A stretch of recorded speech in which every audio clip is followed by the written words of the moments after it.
In this video, I'm going to show you how we execute a Wave 2 strategy. I call it the second wind strategy. So basically when a collection gets a second wind. So how does this work? Why does this happen? Where might you spot it? So let me just close this sidebar for a second. This is a collection called 4chan. We're not going to get into the specifics of the collection, but basically 4chan is the name of a famous website, and they basically piggied off that famous meme or name. And the important thing to note is that at the beginning when they launched, this was 1:30 my time. They had a really good launch, and you can see here on a smaller time frames they had a good pullback, and that would have been the kind of panic dip there at 36 and then run to 400. Crazy good trade that. And unfortunately, I was watching this and the price was getting away from me whilst I was watching other collections. So this is actually not one I was involved in. But it's okay. Collections, good possibilities of 5x or more come every single day, thank God, when it comes to meme coins, especially Solana meme coins, so nothing to worry about. See, the volume there was very high, like I've explained to you in videos before.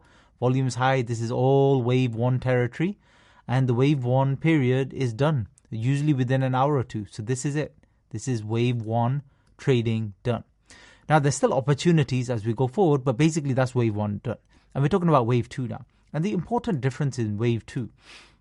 So at the beginning of Wave 1, as we know, at the beginning, there's a lot of scams, a lot of rugs, and just 10 minutes into a collection, if the collection is still standing, it has good liquidity, it's burnt, they've avoided all of that. And you can do a few Wave 1 strategies like the panic dip strategy, etc. Or you could do a direct launch kind of snipe.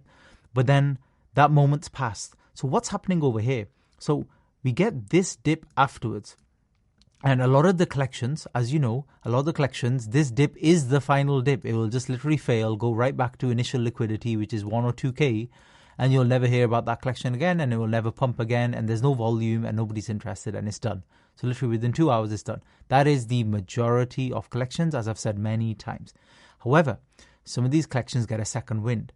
They tend to be the ones that reached a higher market cap. So keep an eye on that. The ones that initially made a decent market cap, not 30K, 40K, 50K, sometimes not even 100K, but the ones that are multiple 100Ks, they are very, very nice fruit, potentially low-hanging fruit for a second wave attack. And that's where I did get involved. And that's where you can too. So with these, you get the pullback after a few hours, and then price settles. This actual chart isn't classic. Usually what will happen is the price will kind of settle down. But anyway, let's scroll through. And notice I'm on a 1 minute rather than 1 second, because as soon as we get past Wave 1, don't need to worry about 1 second chart anymore. We could jump to a minute chart, which is still obviously very, very small. But we need the minute chart, and I need the minute chart so I can really see what's been going on with the price in terms of ups and downs. Now, there are a few places there where you could do a quick snipe. You could buy, make a quick 1x, 1.5x or 2x and stuff like that, which is fair enough. So if you got in and you sold, then that's fine too. But notice afterwards, the volume slowly dying down. But notice it was creating a base. It was never going below this kind of 150 base, again, psychological level. It seemed to be sticking around here. As soon as it got to around here, people were just buying, whoever it was. And it was just holding on to support. So here, from 4:30 to 5:30 nearly, it's a whole hour. Anytime you bought in here, you were basically buying a dip. And this is the second wind strategy. You're buying a dip. You've got a lot more time to do it.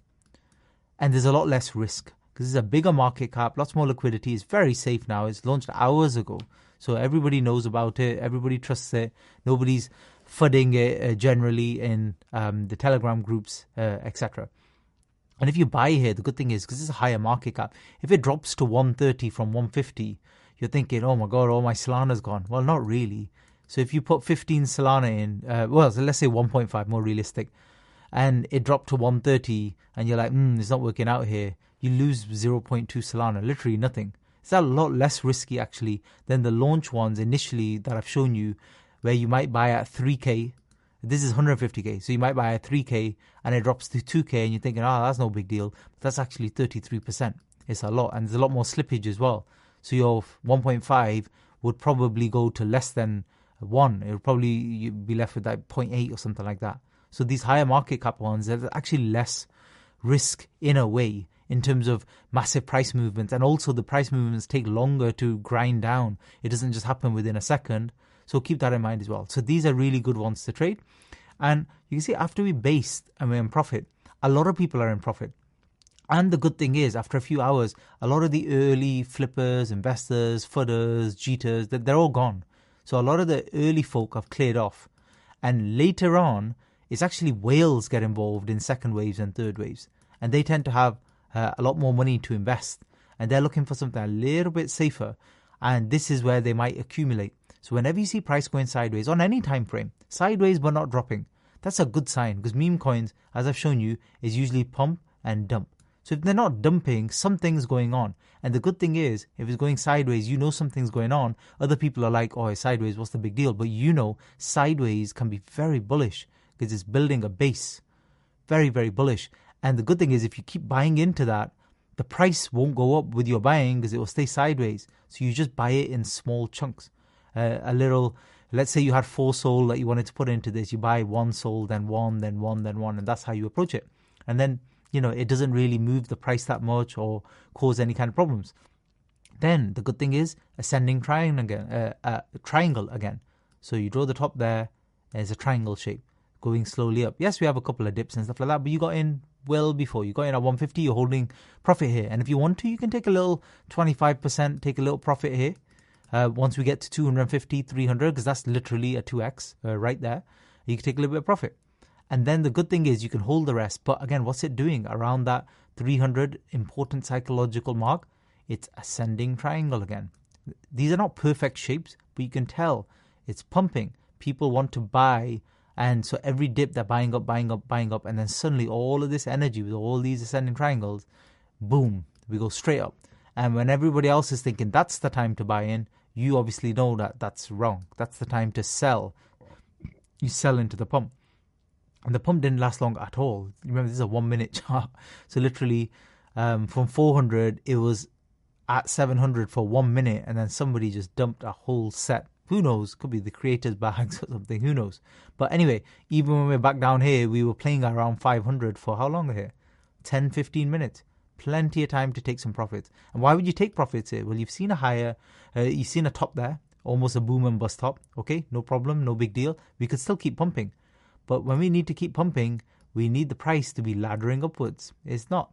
We got a lower high here, lower high here, and then we're going sideways but down. That's the thing. We're going sideways but down. Ladders starting to creep down. Lower highs. So even here you could still sell out for 500, but you know now 500, we were over it for a while and we're trying to get over it again and we're struggling.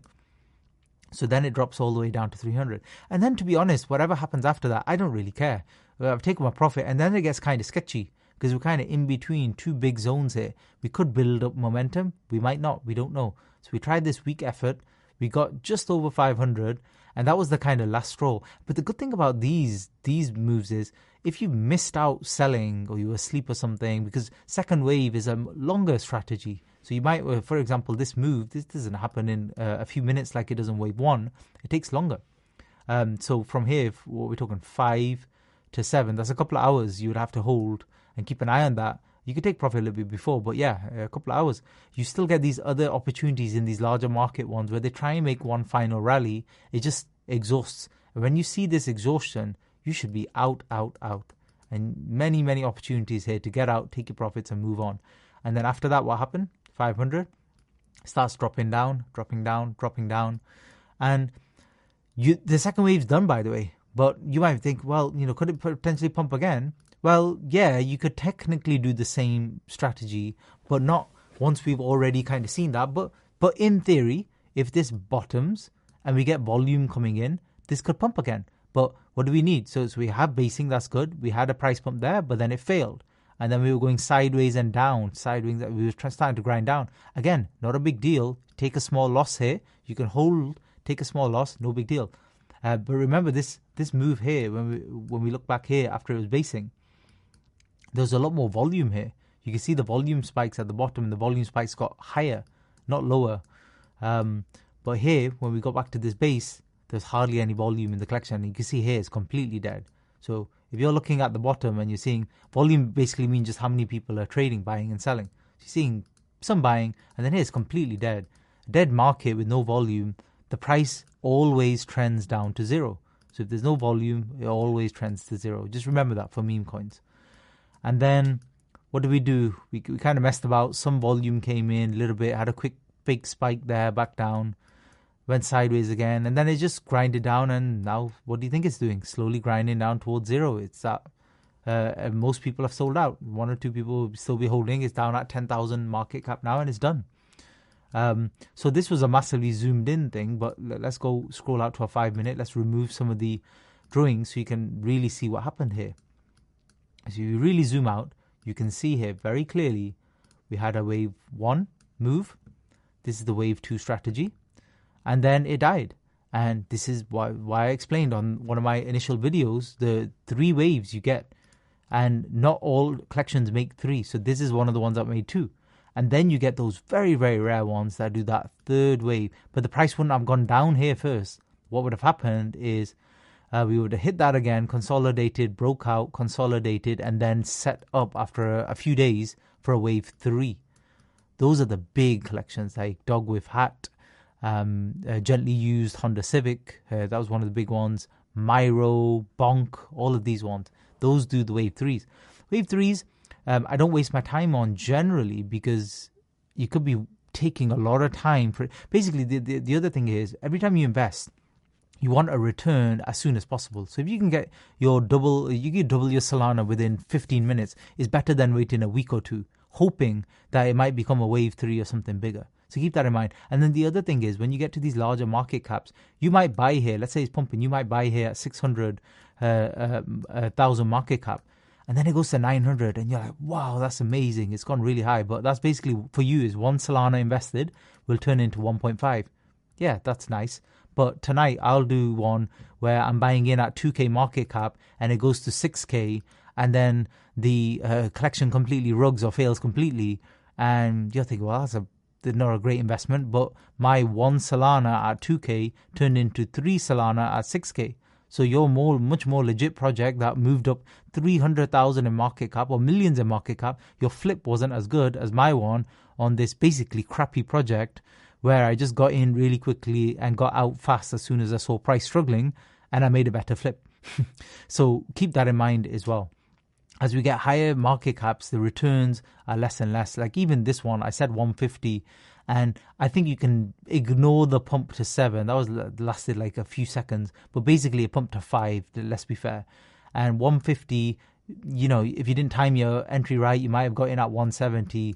So, it is good. It's not even a 3x, to be honest. It's a little bit less than that. But realistically, you would have made at best a 2x because you wouldn't have timed the entries perfectly. And a 2x is fine, but you can make those all day long in wave 1 trades as well. So just remember that. But anyone that's pumped well and is doing good and is pulled back and you see it basing like that early on within a few hours of launch, expect that there could be a wave 2. And some of the wave 2s, they can be crazy. I've seen on some of these random Trump collections, these wave 2s can take it from 100,000 to like 3-4 million. So that, yeah, they can get crazy.